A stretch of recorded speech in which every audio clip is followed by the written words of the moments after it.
your girl Barbie J here, and we are talking about Power Book 3, Raising Kanan, Season 1, Episode 5, or 105 as Star says on my computer, 105.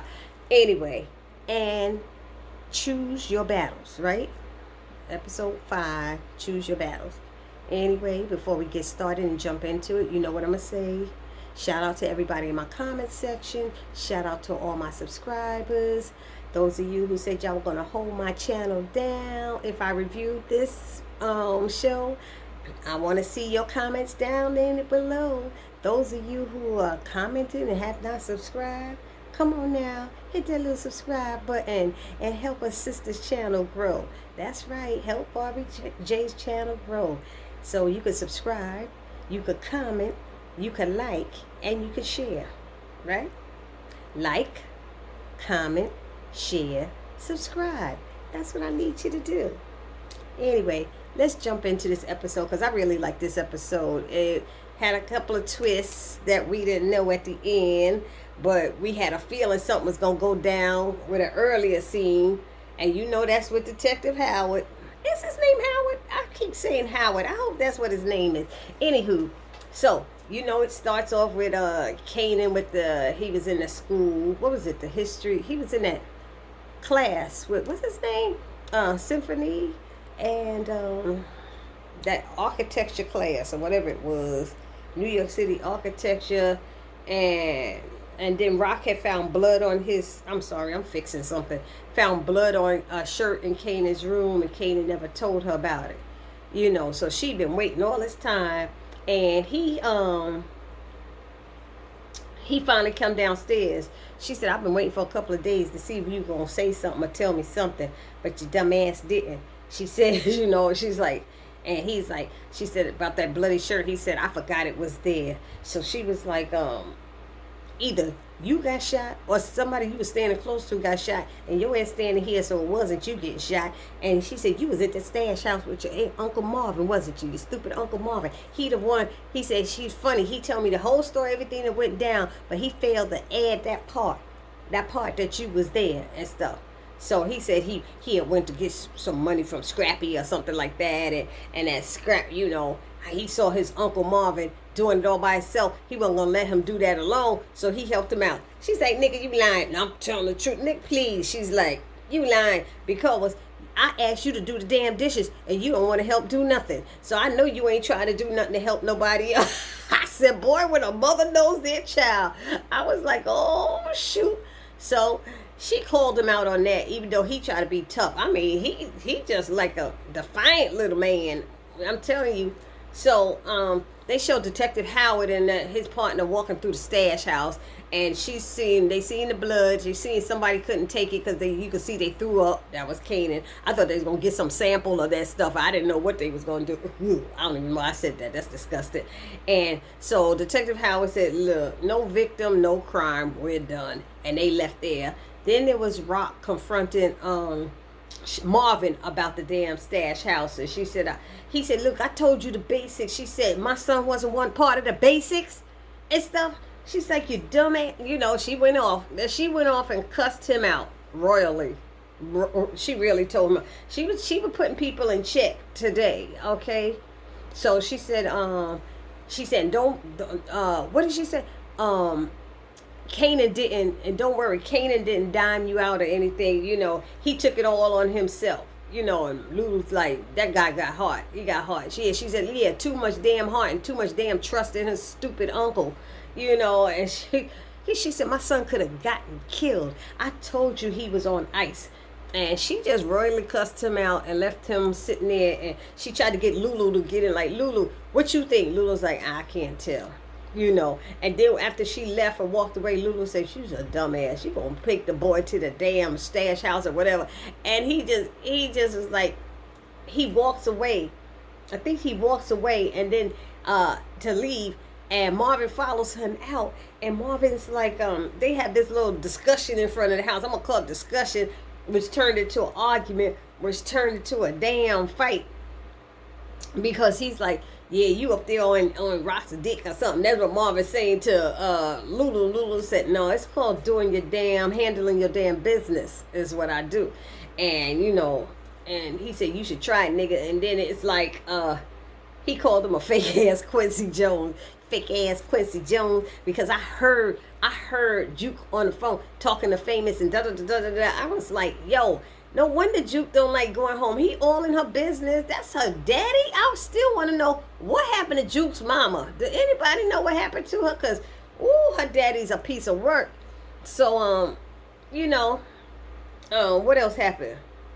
So they get into the fight. The cops roll by, tell them they better chill. Don't make us get out of the car and all that stuff. And so he said, he left saying that, Marvin, you ain't shit, ain't never gonna be shit. And he's like, you gonna go nurse on your sister tit. That's what Marvin said. And Lulu said, if I'm on the right, you on the left. and Marvin just grabbed his nuts and like, as Lulu drove off. I said, everybody fighting with each other in this episode. Why? Then they have Symphony is telling Kanan, he's at the class telling Kanan that he's got a good eye for detail, and that bridge that he built, I guess they had to build a model bridge or something. He said that bridge that he built was really nice, and he showed a lot of detail, and he said that will serve him well going through life. Paying attention to detail is important. And that is true. So he said, he started telling him about the bridge. He started teaching about why the bridge was built and how the white people didn't want to go through the hood. So they built this bridge so they could bypass it. They always on the van with getting gas and all. I said, oh, Lord. And in his head, he going, this nigga don't never stop teaching. He said he always teaches something. But then he said that's what he liked about him. He was knowledgeable. You're supposed to soak up that knowledge. I ain't lying. So before he left, Kanan left, he asked him, do you really like my, oh no, he gave him his number. Symphony he said, I ain't trying to be your buddy, friend, and all that stuff. I'm just like, if you ever need anything, here's my number, you could call me. And he gave him the number. He took it. So Kanan took it, and he was walking away, turned around and said, you really like my mom, don't you? He said, yeah, I do. He said, yeah. He said, that's cool. And he left. I was like, okay, we got that. Then what happened? Detective Howard is told by the doctor that none of his Alabama peeps were good donors, were matched for what does he need? Bone marrow or something like that, I think it is. So she lets him know that he needs to have a lifestyle change because some of that stuff helps. They got to put him on the donor list now and all that stuff. And she said it's important that he realizes he need to change his change his diet. No more smoking, a regular exercise regimen, and change his diet and stuff.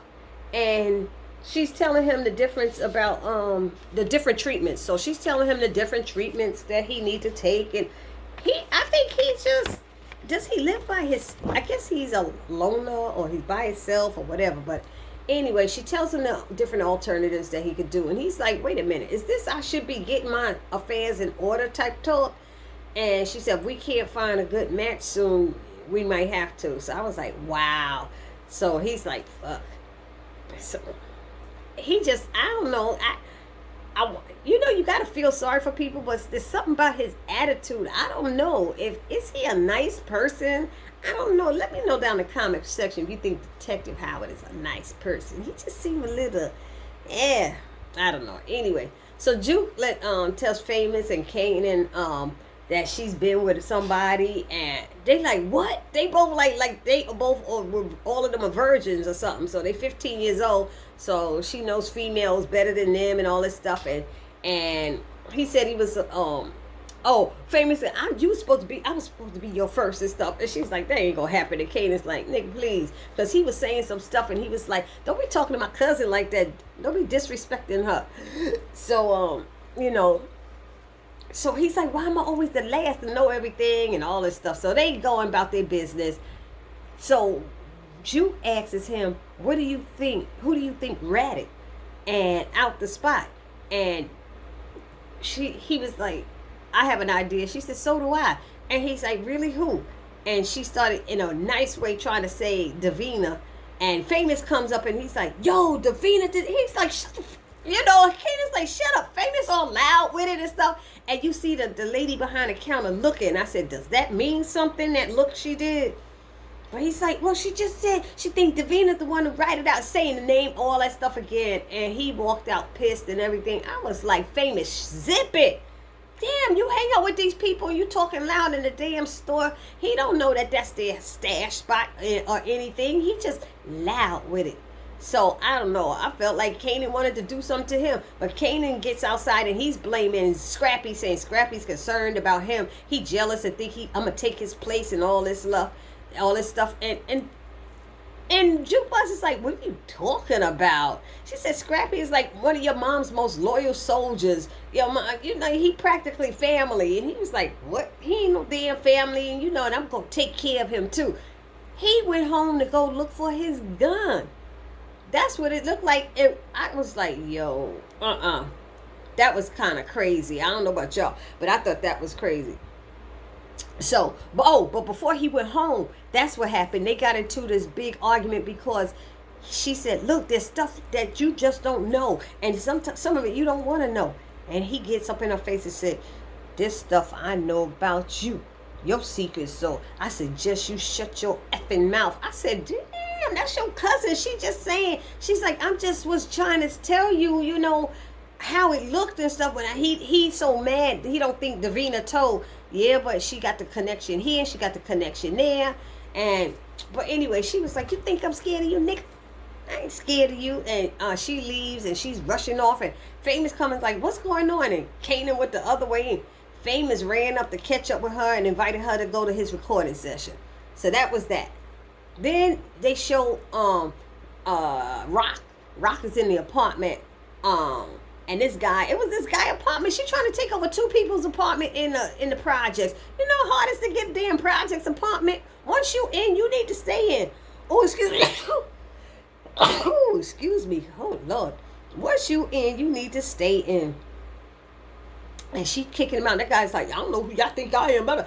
She looked at Marvin. Marvin looked at her. And he went to busting homeboy up. I was like, oh, my God. So he beat him up. She told Marvin to step out, get some rest.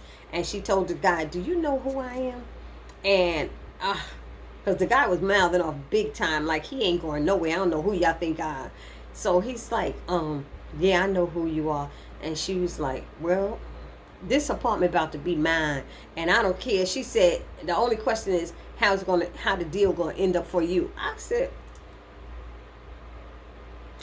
which means I'm thinking they're going to pay him, hit him off some, or they gonna kill him.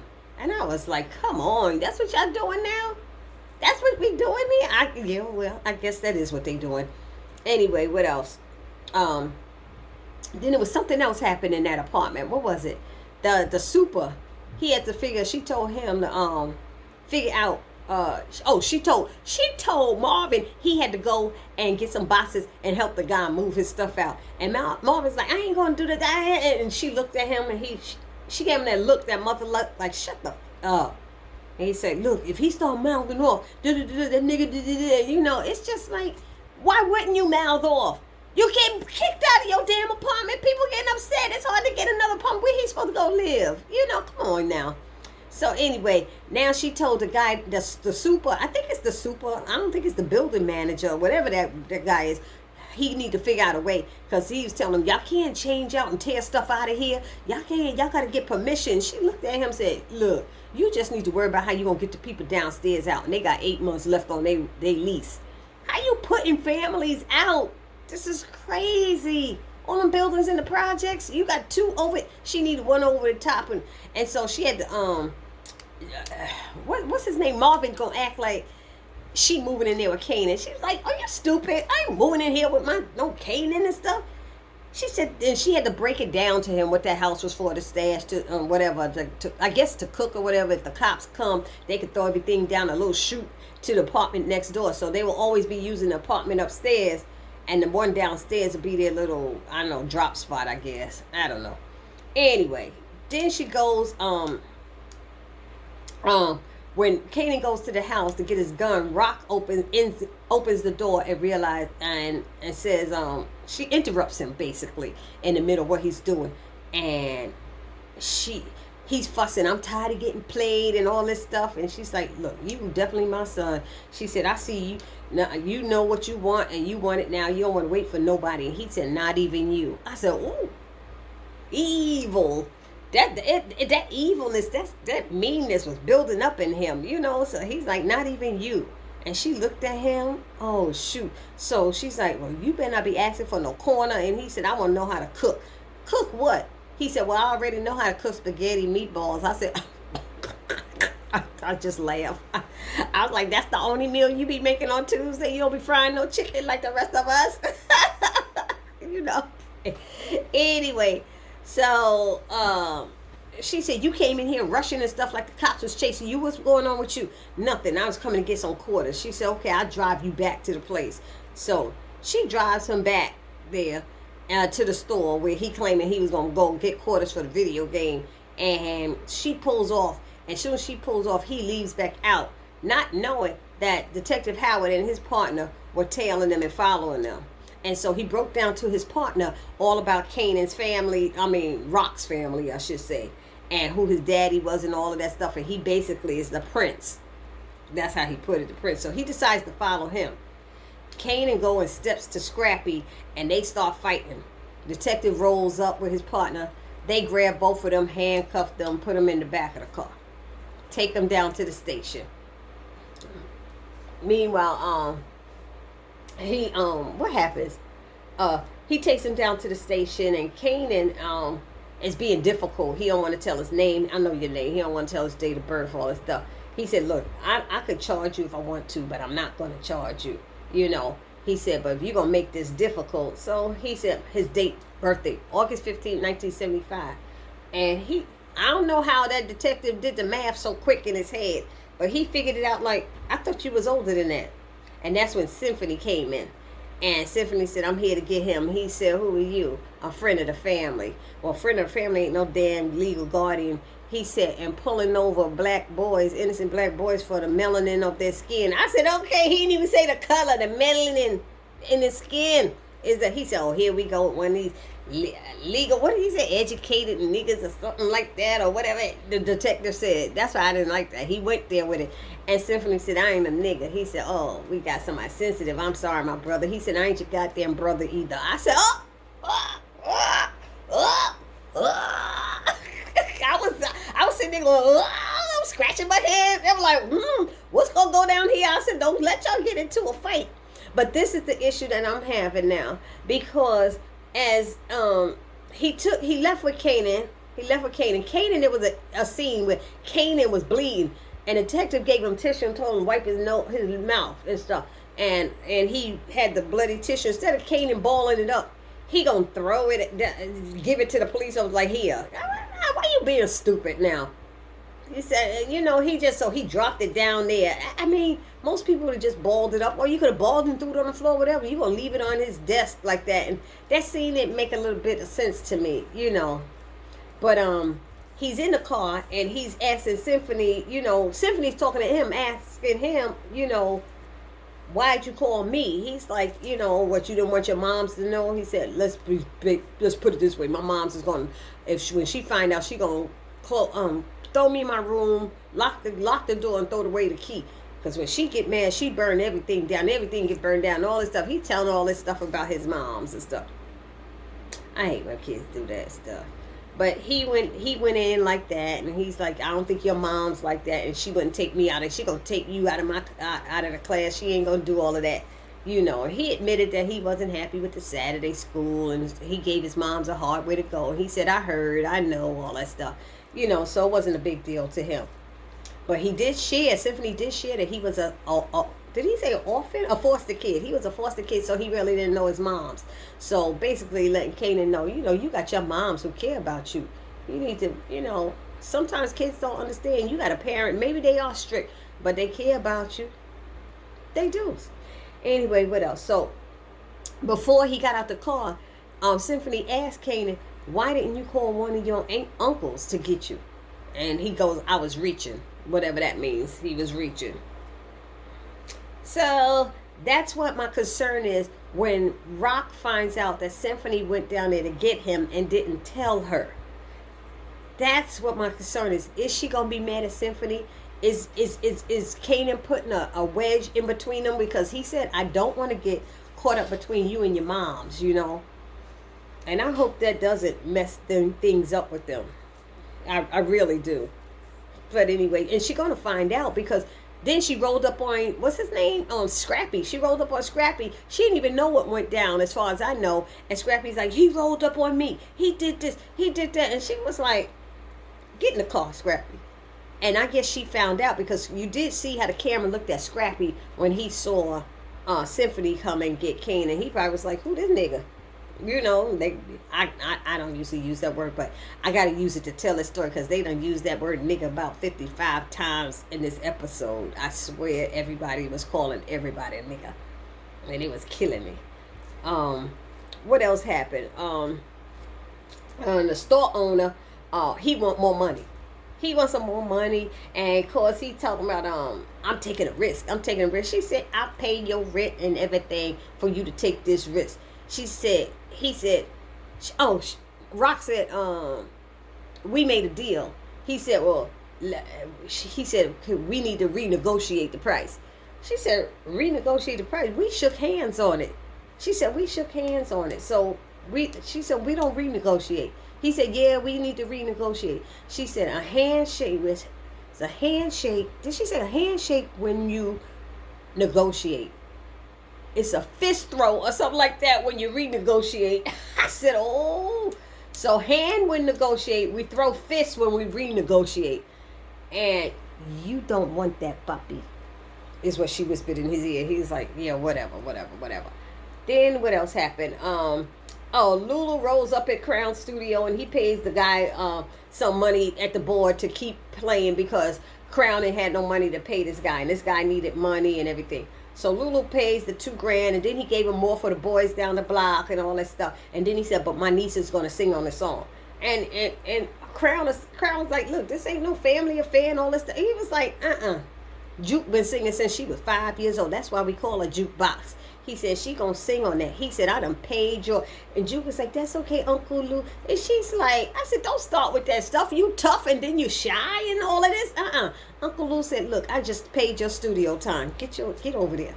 And she got in there and started singing her heart out and doing her thing. And I was like, you better sing, Juke. She sounded so good. And then they switched over to her. Here she is listening to the song, the demo she made at Nicole's house. Now, this is the part that gets me. We already knew that Nicole's parents are not happy about her being, her lifestyle being gay. She already kind of alluded to that or said it in a couple of episodes before. Then we also saw that her mama just walks in her room. So y'all tell me why she ain't locked that damn door. I knew that was going to happen at one time. I thought it was going to happen last week when they started kissing and she reaching her hand in there. Why don't you lock your damn door when you know your mama walks in on your room? So of course she kissing, they kissing. She talking about how much she liked the song, don't care for the guy who's rapping on it, all this stuff. This is Nicole talking to Laverne, and then Laverne turns around and gets on top and starts kissing her, and the white girl mama, Nicole's mama, walks in. I knew that was happening. So she gets mad. She calls Laverne all kind of names and stuff. Oh, you're a pariah or something like that. What does she call you? You're disgusting, repellent, and blah, blah, blah, blah. And you better not come back in my house again. How dare you? I can't believe I let you in. And if you come back here, I'm going to call the cops and tell them that you're raping her. Hello, Karen. Tell me that ain't a Karen move. She says she going to call the cops on her. That's a damn straight up white woman calling on a black woman Karen move. She going to call the cops on her. Anyway, that pissed me off. But then, what else happened? And the father came in there. What the fuck is going on? What's going on? Relax. He's funny. To me, he's funny because he don't even sound right cursing when he swears and stuff. I'm like, oh my God. The father was hilarious. And then she's looking out the window up at her, looking because she told Daddy I kissed her. I was kissing her or something like that. And Laverne leaves and she's looking up at her, and the mother pulls the girl away from the window. She up there crying and stuff and closed the door. Girl, you knew how your parents was. Why you locked the door? I can't even with that. I could sit here for 15, 20 minutes sitting there going, why the hell you didn't lock the door? Anyway, what else happened? I'm almost running out of time.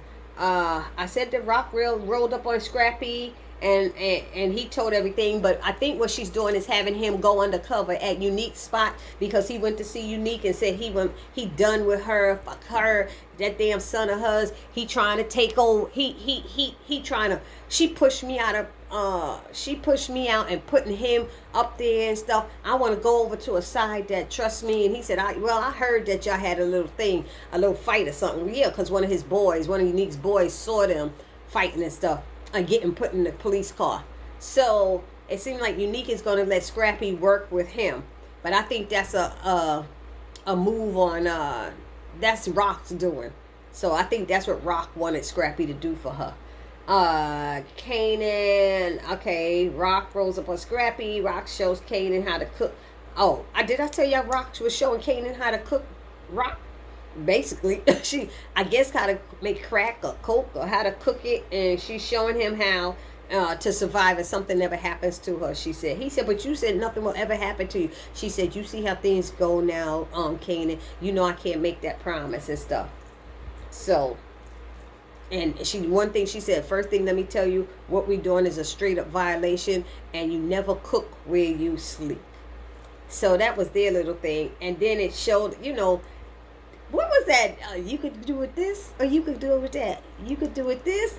I love that song. You could do it this, or you could do it. Anyway, that song was playing Blackstreet. Yeah. Whatever. Anyway, so it showed, what was it? Lulu having sex. I was like, finally, Lulu getting his in with famous sister. We saw Rock have sex. We saw Marvin have sex. It was time for Lulu to get his, and Lulu was working it. We saw Lulu's little butt. I was like, Lulu got a cute little boo-boo. Yes, he does. And so that was good. He got his off. And he had her on the piano. Now, you ain't that tall. It looked like she was on a piano, on a baby grand piano. They are a little high up. I don't know how. He didn't look like he's that tall to reach her. Maybe Marvin is. But I have a baby grand, and it's I don't know. Maybe he was. But he was getting his, and I was happy for him. What else happened? And they was at Bulletproof Records. That's where they was getting it in, on Bulletproof Records. So, anyway, and it ended with Rock going out to throw out the trash. And I could tell the way she turned her back. There's somebody coming up behind her, and it was Detective Howard talking about he done figured it out. DEFCON was in prison at this time, and he didn't have no conjugal visits. Ain't no way in the world Kanan could be his. And he had said to Kanan, your moms didn't tell me you about us, about going away. This is Detective Howard. He said, my mom don't talk about no cops in the house or something like that. But it seems like Kanan is his son. Kanan is Detective Howard's son. He said, that's my damn son. She said, my son is off limits to you. My son Kanan's off limits to you. He said, you can stand here and deny it if you want, but I know he's my son, or something like that. I said, oh shit. So he walked away. So he was picking his battle. All of them, when Marvin wanted to argue with Rock, he picked his battle. Everybody's picking their battles. Kanan tried to pick a battle that he was losing because Scrappy was beating his ass, So that's it. But that's what happened. Y'all let me know down in the comment section what you think about the show, and let me know if I missed anything, because I'm sure I did. Anyway, I try to be as detailed as ever, but then that's what takes these videos so long. Anyway, this your girl, Bobby J, saying peace.